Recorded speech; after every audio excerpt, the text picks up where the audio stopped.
আচ্ছা, এটা হচ্ছে আমাদের মেইন বইয়ের ৩ নাম্বার অঙ্কটা, গ নাম্বার যেটা বলে। এখানে একটা জিনিস লক্ষ্য করেন, এই অঙ্কটা একটু বড় বলে এখানে ৩টা ভাগ হবে, সেহেতু আমরা এটা আগে থেকে করে রেখেছি। এবার আপনাদেরকে বুঝিয়ে দিচ্ছি। দেখেন, এখানে উপরে ১ সম্বলিত যে রাশিটা, এটার ঘাত হচ্ছে স্কয়ার। সেটা আমাদের কোনো সমস্যার বিষয় না, কারণ হচ্ছে এখানে নিচে ৩টা রাশি আছে।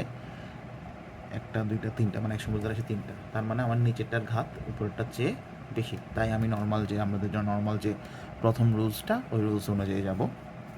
তো এখানে দেখতে পাচ্ছি কি, সেহেতু আমরা উপরেরটাকে আমার ভাঙতে হবে না, কারণ উপরেরটা আমার কোনো কাজে লাগে না। জাস্ট আমরা উপরেরটা দিয়ে চেক করি যে নিচেরটার সাথে কম্পারিজনে কতটুকু আছে।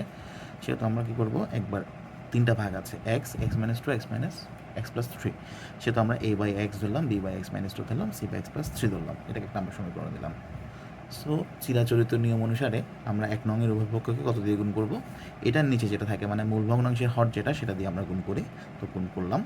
তো গুণ করলে আমি যদি এটাকে গুণ করি, তাহলে হচ্ছে যেহেতু এটা সেম, তাহলে এটা চলে যাচ্ছে, থাকবে শুধু এটা, সেহেতু আমরা এটা লিখেছি। ঠিক আছে। আবার এবার এটাকে যদি এই রাশিটা দিয়ে গুণ করি, আমি যদি একটু দেখাই, আমরা যদি এ বাই এক্সকে যদি গুণ করি x into x minus two, x minus plus three দ্বারা, তাহলে এক্স এক্স চলে যাবে, থাকবে কি A into x minus two, x plus three, A into x minus two, x plus three আমরা পেয়েছি। ঠিক আছে। আবার সেমভাবে যদি বি বাই এক্স মাইনাস টুকে যদি আমরা এই সেম জিনিসটা দিয়ে গুণ করি, তাহলে এটা চলে যাবে, থাকবে এটা আর এটা, তাহলে B into X into X plus three, B into X into X plus three. আবার সেমভাবে সি বাই এক্স প্লাস থ্রিকে যদি আমরা এই সেম জিনিস দ্বারা গুণ করি, এক্স প্লাস থ্রি দ্বারা গুণ করি, তাহলে হবে কি এটা চলে যাবে, থাকবে কি X into X plus two, C X into X plus two, C X into X plus, sorry X minus two ছিল। ঠিক আছে। এবার হচ্ছে আমাদের নর্মালি কি, আমরা হচ্ছে যে একবার বসাই কি, এটা সমান জিরো ধরি, এটা সমান জিরো ধরি, এটা সমান জিরো ধরি। এখানে যদি 4টা থাকে, 4টা সমান জিরো ধরে 4বার মান বসাতে হবে। এতদিন আমাদের 2টা সমান জিরো ছিল, মানে 2টা ছিল, সেজন্য আমরা 2টা সমান জিরো ধরে যেটা পেয়েছি সেটা 2বার বসিয়েছি। আমাদের এখানে 3বার আছে, সেজন্য 3টা সমান জিরো ধরে আমাদেরকে 3বার মান বসাতে হবে। তো আমরা যদি এটা সমান জিরো ধরি, তাহলে এক্সের মান কত বসাবো, জিরো। এটা সমান যদি জিরো ধরি, তাহলে এক্সের মান 2 বসাবো।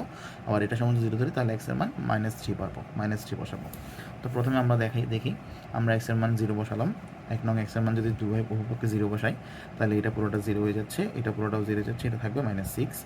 এখানে যদি 0 বসে, এই জায়গায় যদি 0 বসে, এটা পুরোটাও 0 হয়ে যাবে। তো বসালাম, তাও এখানে যদি 0 বসে, সরি এখানে 0 বসলে পুরোটা 0 হবে না, এটা 0 বসলে -2 আসবে এখান থেকে। আর এখানে যদি 0 বসে, এটা পুরোটা 0 হয়ে যাবে, কারণ 0টা গুণাকারে। এখানে যদি 0 বসে, এটা পুরোটাও 0 হয়ে যাবে, কারণ 0টা গুণাকারে। তো এটা 0 হয়ে গেল, এই যে দেখা যাচ্ছে এখানে 0 হয়ে গেছে, এটা হচ্ছে -2 আসবে, আর এটা 3, -6 আসবে। এখান থেকে পাবো -6-এ, আর এটা থেকে পেয়েছি -6।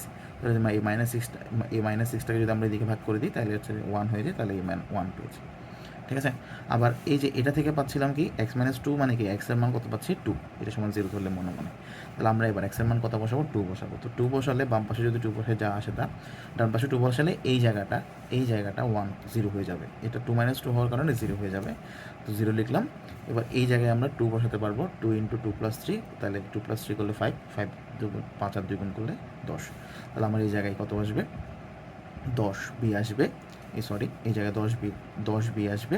আর এই জায়গায় যদি আমরা 2 বসাই, তাহলে 2, 2 - 2, তাহলে 2 - 2 করলে এটা পুরোটা 0 হয়ে যাবে, এটা পুরোটা 0 হয়ে যাচ্ছে। তাহলে দেখেন, এখানে যদি 2 বসাই, এটা পুরোটা 0 হয়ে যাচ্ছে। 2 - 2 করলে তাহলে থাকবে শুধু আমার এটা, সেজন্য 10 বি লিখলাম। আর এদিকে যেটা ছিল সেটা হচ্ছে -10, 20, আর আসতেছে, আর ডান পাশে হচ্ছে 10 বি। তো 10 দিয়ে ভাগ করে দিলে -2 থাকে।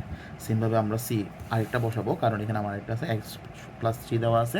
তাহলে এক্সের জায়গায় কত বসাতে পারি, -3 বসাতে পারি। তাহলে এক্সের জায়গায় -3 বসালাম। আবার এই কোন সমীকরণে, উভয় পাশে এই 2 নম্বর সমীকরণে আমরা বসাবো, x সমান -3 বসালাম। -3 বসালে যা আসবে তা ক্যালকুলেশন করে আমরা দেখলাম যে c সমান 2 পাচ্ছি।